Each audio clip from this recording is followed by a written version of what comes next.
Eu estou conectado na minha instância do SQL Server 2019 e nós vamos utilizar aqui, eu estou utilizando uma base chamada AdventureWorks 2019 aqui para o meu exemplo.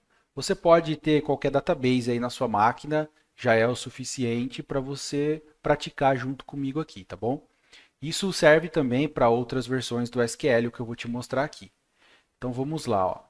Primeira coisa que nós vamos fazer é clicar com o botão direito aqui sobre o nome da instância e vamos em propriedades. Depois que você clicou com o botão direito na instância, deu propriedades, ele vai abrir essa tela.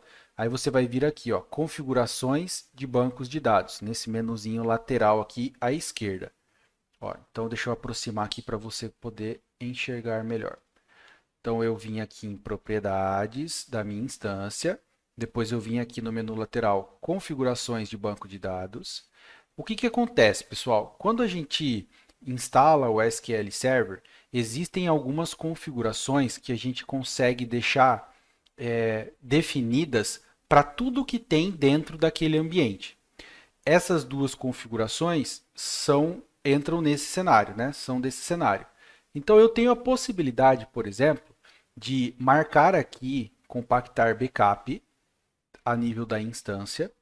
E a partir do momento em que eu fizer essa marcação, todos os backups que eu gerar dentro da minha instância, de qual database for, mesmo que eu não declare ali na instrução de backup o if compression, né, que é para comprimir a geração daquele backup, ele vai por padrão, por default, pegar essa configuração de compactação. Quando você instala o SQL, essa opçãozinha aqui de compactar backup, por exemplo, ela vem desmarcada. Você viu aqui que quando eu abri, né, dei um botão direito propriedades, vim aqui em configurações, ela estava desmarcada. Por quê? Eu fiz isso de propósito.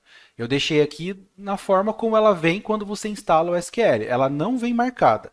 O que isso significa? Que se você quiser comprimir um backup, você precisa lá na instrução de backup, quando você for gerar ele, passar lá o comando de compressão para que aquele arquivo seja comprimido logo após ele ser gerado.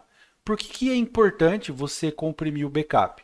Uma das coisas mais caras que você tem no ambiente, né, para montar um ambiente de banco de dados, é o disco, o tamanho do disco. A gente tem aqui no laboratório bases pequenas, de alguns megas, algumas com alguns poucos gigas, mas pensa numa empresa que tem um banco de 3 teras, por exemplo. Quando você gera um backup de um banco de 3 teras sem ter a compactação de backup, o tamanho do arquivo do backup vai ser 3 teras. E aí você precisa ter um disco desse tamanho para salvar um backup. Isso sai muito caro.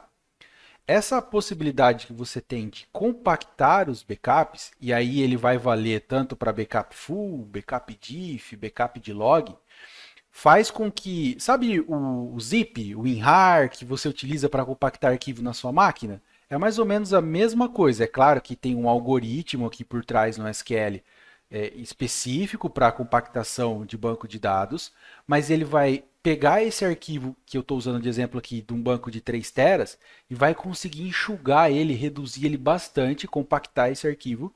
E aí, ao invés de eu gerar um backup de 3 teras, ele vai gerar um backup ali bem menor, consumindo bem menos disco. Ou seja, eu consigo ter uma economia do espaço em disco, consumir menos e logo eu consigo ter mais armazenamento, mais backup e não preciso gastar tanto assim, né, para manter um ambiente com vários arquivos ali sendo armazenados.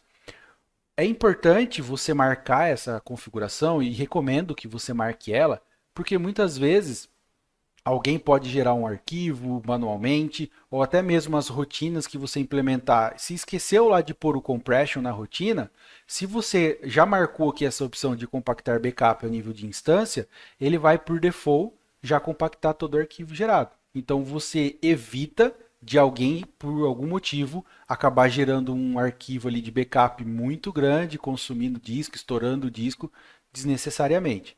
Essa opção, na minha opinião, ela já deveria vir marcada, porque ela garante com que os backups sejam gerados consumindo menos espaço em disco. Mas, até o momento, a Microsoft optou por deixar com que essa opção não venha marcada e aí fica a cargo do DBA, de quem está administrando aquele ambiente, fazer essa configuração ou não, de acordo com o que ele entender que é o melhor ali.